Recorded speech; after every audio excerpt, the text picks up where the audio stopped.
안녕하세요. 사랑하는 성도님, 영혼의 샘물 은혜의 자리 오심을 축복합니다. 권능의 주님이 우리와 함께 하십니다. 우리와 함께 하시는 주님을 찬양합니다. 기도합시다. 주님 감사합니다. 오늘도 주님의 은혜로 저희들을 생명의 말씀의 자리에 불러주시니 감사합니다.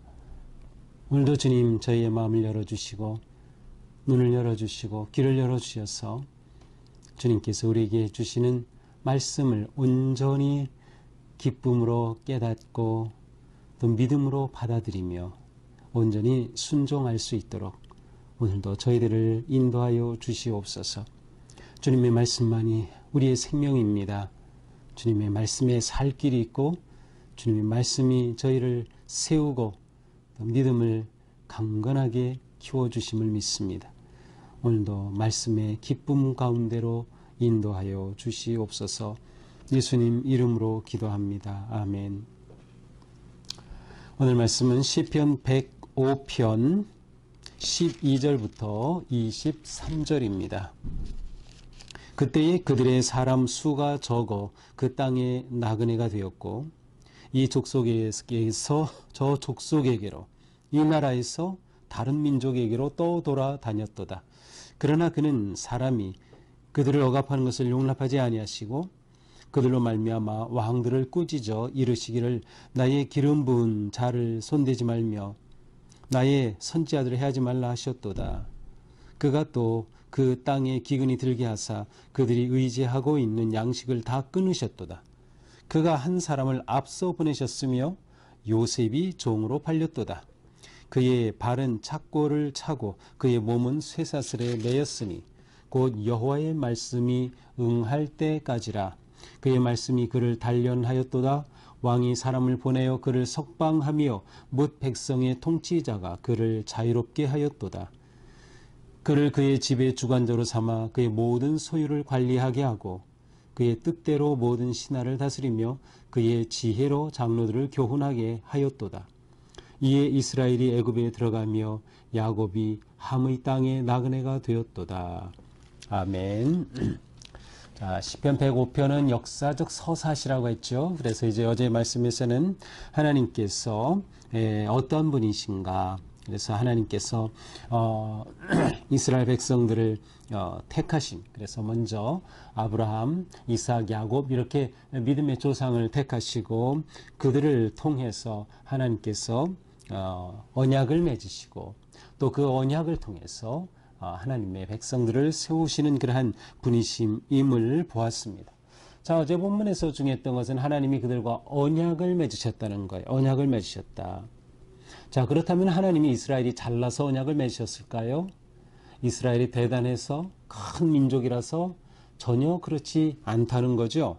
12절은 이렇게 말씀합니다. 그때에 그들의 사람 수가 적어 그 땅에 나그네가 되었고 하나님이 이스라엘을 택하실 때 그들의 숫자는 오히려 적었습니다. 아브라함을 택하셔서 아브라함의 가족이 이주했을 때 그들의 숫자는 적었어요.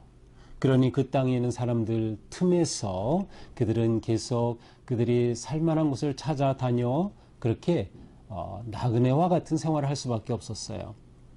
이집트에도 갔다 오고 하면서 아브라함, 이삭, 야곱의 때까지 그렇게 그들은 그 지역을 떠돌아다니는 그러한 순례객처럼 나그네처럼 지낼 수밖에 없었다. 그들이 숫자가 적었기 때문이에요. 그러나 성경은 또 하나님은 그들의 숫자가 적은 것을 탓하시거나 적은 것을 책망하시는 게 아니라 오히려 그것이 하나님께서 그들을 사랑하시고 그들을 택하신 은혜의 시발점이 되었다라고 하는 것을 분명하게 말씀해요. 신명기 7장 7장에 이런 말씀이 있어요. 여호와께서 너희를 기뻐하시고 너희를 택하시면 너희가 다른 민족보다 수요가 많기 때문이 아니니라. 너희는 오히려 모든 민족 중에 가장 적으니라. 그들이 적기 때문에 하나님께서 그들을 택하셨다는 거예요. 하나님의 은혜를 말하는 거죠. 하나님의 사랑을 말하는 거예요. 이렇게 이들을 택하셨어요. 자, 그래서 이들이 초기에 족장 시대에는 이곳에서 저곳으로 이 나라에서 다른 나라로 또 돌아다녔다라고 하는 거죠. 나그네 된 그들이에요. 그럼에도 불구하고 하나님께서는 이들을 보호하셨어요. 이들이 없어진 것이 아니에요. 하나님은 어떻게 하셨어요? 15절에 보니까 14절 15절 그들을 억압하는 것을 용납하지 아니하시고 다른 민족 부족들이 이들을 억압하고 이들을 못 살게 굴지 못하게 하나님이 막으셨다는 거예요. 그래서 그들로 말미암아 왕들을 꾸짖어 곧 경고하셨죠. 실제로 아브라함이 이집트에 갔을 때 자기 아내를 뺏길 뻔했어요. 그때도 하나님께서 경고하셔서 살려주신 것처럼 말이죠. 이렇게 하나님께서는 약한 그들을 보호해 주신 겁니다. 그래서 그들에게 나의 기름 부은 자를 손대지 말라. 기름 부은 자나 택하셨다는 거예요. 나의 선지자들을 해하지 말라 하셨도다. 여기서 기름 부음 받은 자, 선지자는 사실은 이스라엘 백성들을 대표하는 그러한 표현이에요. 이스라엘 백성들 가운데 선지자들이 있었고 따로 기름 부음 받은 자, 왕, 제사장, 예언자들이 기름 부음 받은 자들이었지만 여기서는 이스라엘 전체를 의미하는 그런 의미로 이런 표현을 하고 있어요. 실제로 출애굽기 19장 5절 6절에 보면 뭐라고 돼 있어요? 너희는 모든 민족 가운데서 나의 보물이 될 것이다. 나에게 아주 소중한 존재가 될 것이다. 그래서 하나님께서 너희는 내가 택한 백성이 되고 너희 나라는 나를 섬기는 제사장 나라가 되고 너희는 나의 택한 백성이다. 나의 제사장 나라가 될 것이다. 너희는 나의 거룩한 민족이 될 것이다. 하나님께서 그들을 부르셨을 때 출애굽한 후에 이와 같은 놀라운 말씀을 주셨어요. 이것이 그들을 향한 하나님의 사랑과 은혜의 놀라운 모습이죠. 자, 이렇게 해서 그들을 인도하시고 보호하셨는데 심지어 애굽에서 도 그들을 보호하시죠. 자, 이렇게 이 족장들 시대에 떠돌아다니던 그들이 이것으로 끝난 것이 아니라 야곱이 정착하는 듯 했는데 그곳에 기근이 이르게 됩니다. 그래서 양식이 다 끊어졌다. 16절. 그런데 이것은 하나님의 뜻과 섭리였어요. 그래서 오히려 이 기회에 하나님께서는 요셉을 통해 일하신 거죠. 그래서 17절에 보니까 한 사람을 앞서 보내셨다. 이것은 요셉을 말하죠. 요셉이 종으로 팔렸다. 형들의 미움을 받아 종으로 팔린 요셉이지만 사실 하나님은 그러한 방법을 통하여 요셉을 세우시고 그를 통하여 이스라엘 백성들을 구원하시는 거예요. 이번에는 기근으로부터 죽음으로부터 굶주림으로부터 그들을 구해내셔요. 그래서 그들이 어디로 갑니까? 이집트로 가게 되죠. 요셉은 처음 그렇게 팔려갔을 때 노예로 팔려갔죠. 또한 모함을 받아서 왕의 감옥에 갇히게 되죠. 그래서 18절에 보니까 발에 착고가 매이고 몸에 목이라고도 번역이 되고 몸에 이렇게 쇠사슬로 매이는 그러한 감옥에 갇힌 요셉의 신세가 있어요. 그럼에도 불구하고 이 모든 것은 하나님의 계획 안에 있었다. 그래서 19절 여호와의 말씀이 응할 때까지라 하나님의 예언이 하나님의 계획이 이루어질 때까지.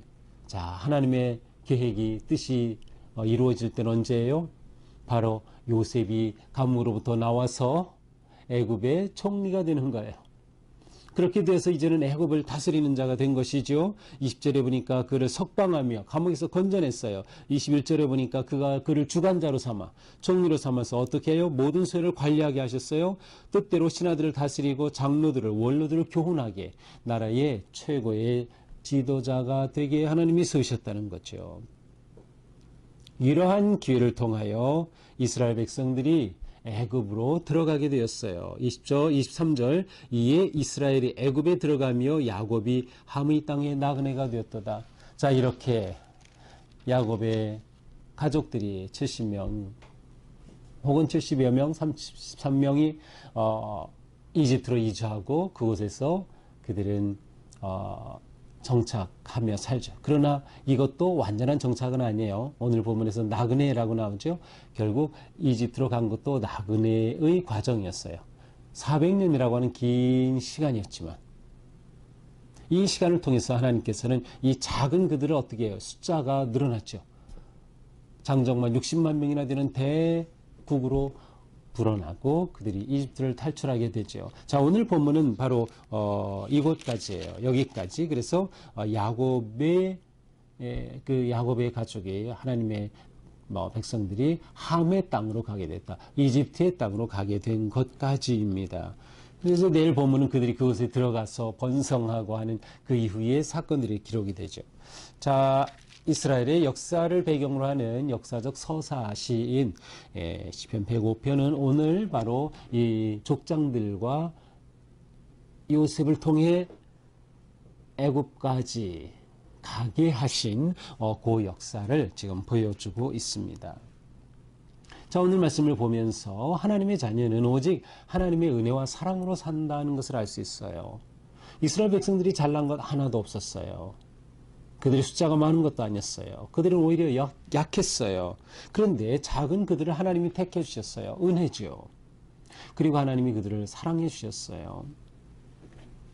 그들에게 있어서는 우리가 작은 것, 그것이 문제가 아니에요. 우리도 마찬가지. 우리도 하나님의 자녀로 살아갈 때 우리의 작은 것이 문제가 아닙니다. 우리의 가진 것이 작은 것, 부족한 것, 배운 것이 부족한 것, 내가 가지고 있는 힘이 약한 것, 그것이 문제가 아니에요. 오히려 하나님의 손에 잡힐 때 그것은 문제가 아니다. 중요한 것은 오직 하나님께 순종하느냐, 하나님의 언약을 붙잡고 지키느냐, 이것이 더 중요한 것이죠. 또한 우리에게는 나그네 신앙이 필요하다는 것을 볼 수 있어요. 나그네 신앙이 필요하다는 것은 한 곳에 정착하지 않는 거죠. 이 말은 정착하며 살면 안 된다라는 의미가 아니라 초점이 무엇인가 하면 하나님이 보여주시는 비전, 하나님이 보여주시는 그곳, 하나님이 주신 것, 우리 흔히 말하는 사명입니다.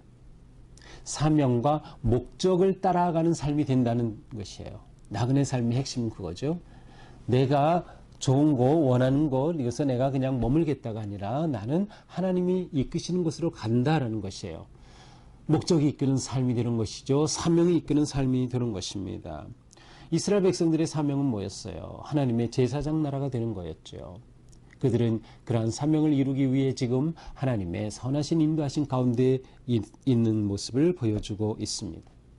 또한 나그네 신앙에서 중요한 것은 하나님과 동행하는 것이에요. 하나님과 동행하는 것. 사실은 이스라엘 백성들이 가나안 땅에 들어가 다윗, 솔로몬이 되기까지는 하나님의 거하시는 성막은 텐트였어요. 출애굽 과정에서부터. 이 텐트의 중요성은 뭐예요? 이동성입니다. 이것의 상징은 뭐예요? 하나님은 이스라엘 백성과 함께 하시는 거예요. 그들을 이끄실 뿐만 아니라 그들과 함께 하셔요.